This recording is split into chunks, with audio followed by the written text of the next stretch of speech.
یہ بات یاد رکھنی ضروری ہے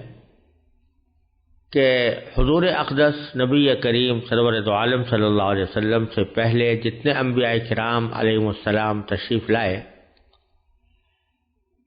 ان سب کا تقریباً معاملہ یہ تھا کہ وہ کسی خاص قوم کے لیے، کسی خاص قبیلے کے لیے بھیجے گئے تھے،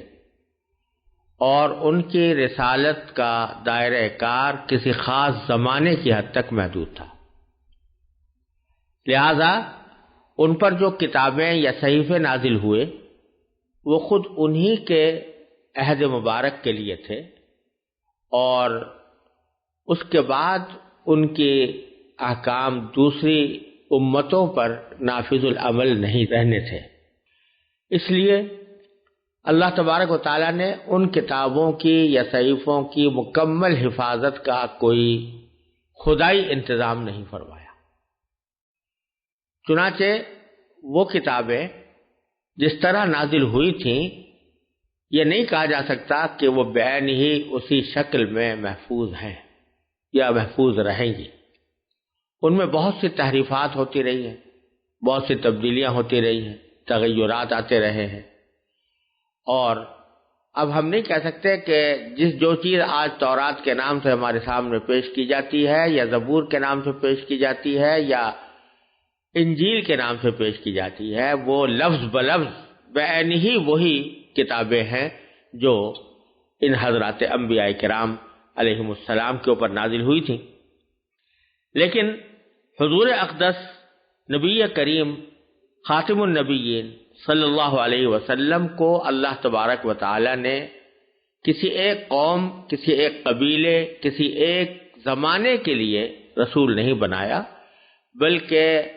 آپ چونکہ تمام انبیاء کرام کے بعد سب سے آخر میں تشریف لائے، تو آپ کی رسالت کا دائرہ پوری دنیا کے لیے ہے اور آنے والے تمام زمانوں کے لیے ہے۔ قیامت تک جتنے انسان آنے ہیں، جتنی قرنیں آنی ہیں، جتنے زمانے آنے ہیں، وہ سارے کے سارے نبی کریم سرور دو عالم صلی اللہ علیہ وسلم کی رسالت کے ماتحت ہیں۔ چنانچہ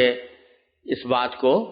صاف صاف قرآن کریم نے بیان فرمایا ہے کہ وَمَا أَرْسَلْنَاكَ إِلَّا كَافَّةً لِلنَّاسِ بَشِيرًا وَنَذِيرًا، ہم نے آپ کو تمام انسانوں کے لیے بشیر اور نذیر یعنی خوشخبری سنانے والا یا آگاہ کرنے والا بنا کر بھیجا ہے۔ تو یہ آپ کی رسالت چونکہ عام تھی تمام خطوں کے لیے اور تمام زمانوں کے لیے، اسی اللہ تبارک و تعالی نے آپ کو کتاب بھی وہ عطا فرمائی جو قیامت تک اپنی اصل شکل و صورت میں اس طرح باقی رہے گی کہ اس میں کسی بھی لفظ کی ادنا تبدیلی کا کوئی امکان نہیں۔ قرآن کریم نے اس لیے صاف صاف فرما دیا کہ انا نحن نزلنا الذکر وانا لہ لحافظون، کہ ہم نے ہی یہ قرآن اتارا ہے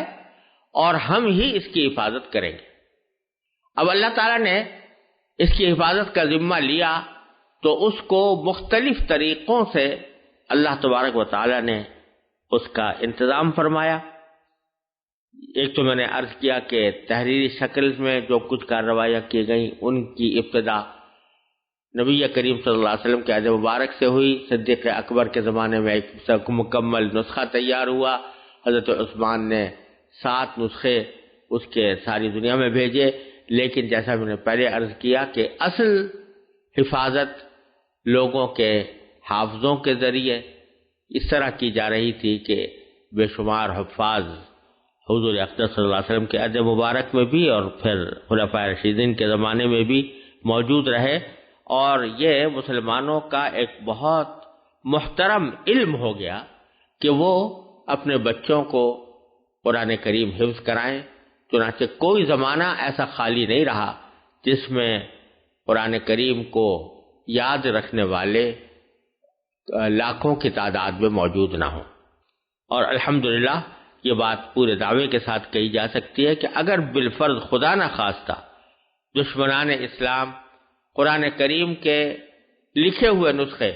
تمام کے تمام بالفرض جلانے یا ختم کرنے پر قادر ہو جائیں تو بھی قرآن کریم کو ختم کرنا کسی کے بس کی بات نہیں، کیونکہ ایک بچہ بھی کھڑے ہو کر پورا قرآن لکھوا سکتا ہے۔ اللہ تبارک و تعالی نے یہ اس کی حفاظت کا خصوصی انتظام فرمایا۔ جب قرآن کریم کے نسخے لوگوں کے پاس پہنچے اور قرآن کریم اپنی تحریری شکل میں لوگوں کے گھروں میں محفوظ ہوا، تو جو لوگ حافظ نہیں تھے ان کا معمول یہ تھا کہ وہ قرآن کریم کو دیکھ کر تلاوت کیا کرتے تھے، کیونکہ قرآن کریم کو جس طرح سمجھنا اور اس پر عمل کرنا ضروری ہے، اسی طرح اس کے الفاظ کی تلاوت بھی بذات خود ایک عبادت ہے۔ اور حدیث میں نبی کریم سرور دو عالم صلی اللہ علیہ وسلم سے یہ ارشاد مروی ہے کہ آپ نے فرمایا کہ جو کوئی قرآن کریم کی تلاوت کرے تو ہر حرف، ایک حرف کی تلاوت پر 10 نیکیاں اس کے نامہ اعمال میں لکھی جاتی ہیں۔ لہذا صحابہ کرام ہی کے دور سے مسلمانوں میں یہ معمول چلا آتا رہا ہے کہ مسلمان صبح کو کسی اور کام میں لگنے سے پہلے قرآن کریم کی کچھ تلاوت کرتے تھے۔ تلاوت کی یہ مقدار شروع میں صحابہ و تابعین کے زمانے میں اتنی زیادہ ہوتی تھی کہ ان حضرات نے تقریباً قرآن کریم کو 7 حصوں میں تقسیم کر کے یہ پروگرام بنایا تھا، اور یہ بلکہ معمول بنایا تھا کہ وہ ہر ہفتے ایک قرآن کریم کی تلاوت مکمل کر لیں۔ چنانچہ اس لحاظ سے انہوں نے قرآن کریم کو 7 حصوں میں تقسیم کیا، ان میں سے ہر حصہ ایک حزب یا ایک منزل کہلاتا ہے۔ آپ حضرات اگر ہمارے قرآن کریم کے چھپے ہوئے نسخوں کو دیکھیں تو جگہ جگہ اس میں حزب لکھا ہوا نظر آئے گا، اور یہ 7 حزب ہے۔ مثلا پہلا حزب جو ہے وہ سورہ بقرہ سے شروع ہوتا ہے، الف لام میم سے شروع ہوتا ہے، اور سورہ انعام پر جا کر ختم ہوتا ہے۔ تو یہ ایک حزب ہے، یعنی 7 تقریباً پارے ہیں، یا 6 یا 7 پارے ہیں، اور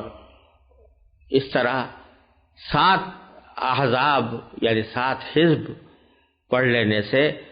ہر روز اگر ایک حزب پڑھا جائے تو ایک ہفتے میں قرآن کریم ختم ہو جاتا تھا۔ اس لیے ان کو احزاب یا منزلوں کی شکل میں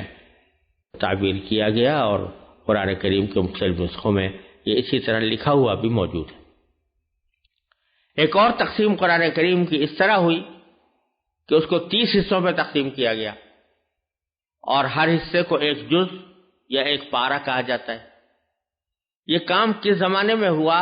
اس کی کوئی قابل اعتماد شہادت ہمارے پاس موجود نہیں ہے، لیکن شروع سے یہ 30 پارے چلے آتے ہیں۔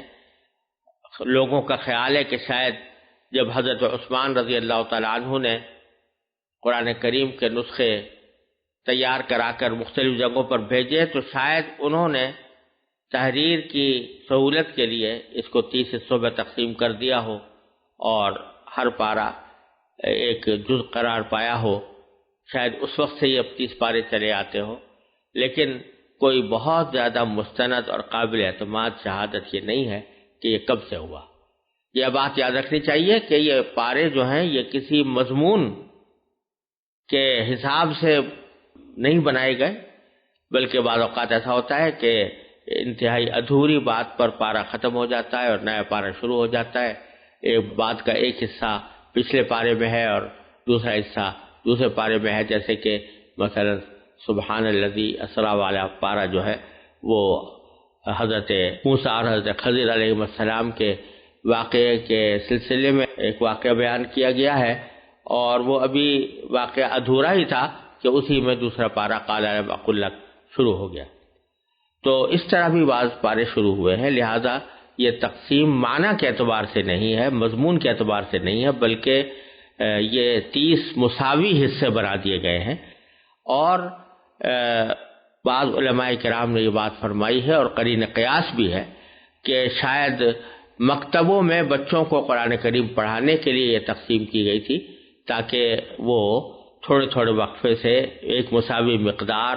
اچھی طرح پڑھ سکیں، اس کو ہضم کر سکیں، پھر اس کے بعد پھر آگے بڑھیں۔ ان کو پارے کہا جاتا ہے۔ ہمارے بر صغیر کے نسخوں میں ایک اور علامت ہے جو آج تک قرآن کریم پر لکھی ہوئی نظر آتی ہے، اس کو رکوع کہتے ہیں، اور اکثر و بیشتر جہاں رکوع ختم ہو رہا ہوتا ہے تو وہاں حاشیے کے اوپر عین کی علامت لگی ہوتی ہے۔ اس کے بارے میں بھی تحقیق کے باوجود یہ بات پورے مستند طریقے پر معلوم نہیں ہو سکی کہ رکوع کی ابتدا کس نے کی، کس دور میں کی، کس زمانے میں یہ رکوع لگائے گئے، لیکن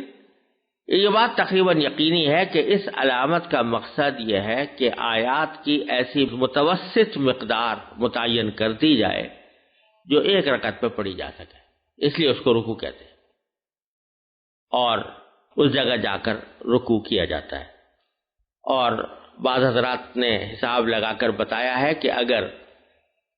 کوئی آدمی تراویح کے اندر روزانہ ایک رکعت میں ایک رکوع پڑھے، گویا تراویح کی 20 رکعتوں میں 20 رکعت کی تلاوت کرے، تو اس طرح روزانہ اگر اس طرح اس معمول کے ساتھ قرآن کریم کی تلاوت کرے تو 27ویں شب میں اس کا قرآن کریم ختم ہو سکتا ہے۔ ایک اور کام جو قرآن کریم کی تلاوت کو آسان کرنے کے لیے کیا گیا وہ رموز اوقاف کہلاتا ہے۔ یعنی قرآن کریم میں جو جملے ہیں وہ ایسے ہیں کہ اگر اس کے اندر کسی ایک جگہ پر آدمی ٹھہر جائے حالانکہ وہ ٹھہرنے کی جگہ نہ ہو تو اس صورت میں اس کے معنی میں خاصی تبدیلی پیدا ہو جاتی ہے، اور بعض اوقات وہ بہت ہی خطرناک حد تک غلط معنی دے دیتی ہے۔ اس لیے علماء کرام نے رموز اوقاف مقرر کیا ان لوگوں کے لیے جو عربی زبان سے پوری طرح واقف نہیں ہے، کہ جب وہ قرآن کریم کی تلاوت کریں تو کہاں پر ان کو چاہیے کہ وقف کریں، کہاں چاہیے کہ وقف نہ کریں، کس جگہ وقف کرنا ضروری ہے، کس جگہ وقف نہ کرنا ضروری ہے، کس جگہ وقف کرنا مناسب ہے، کس جگہ وقف کرنا جائز ہے، اور وقف کرنے سے یا نہ کرنے سے کوئی فرق نہیں پڑتا۔ یہ علامتیں لگائی گئی ہیں۔ کہا جاتا ہے کہ یہ علامہ سجاوندی رحمۃ اللہ علیہ نے سب سے پہلے لگائی ہے، اور ان میں آپ نے دیکھا ہوگا کہ کہیں طا لکھی ہوئی ہے، کہیں جیم لکھا ہوا ہے، کہیں زا لکھا ہوا ہے،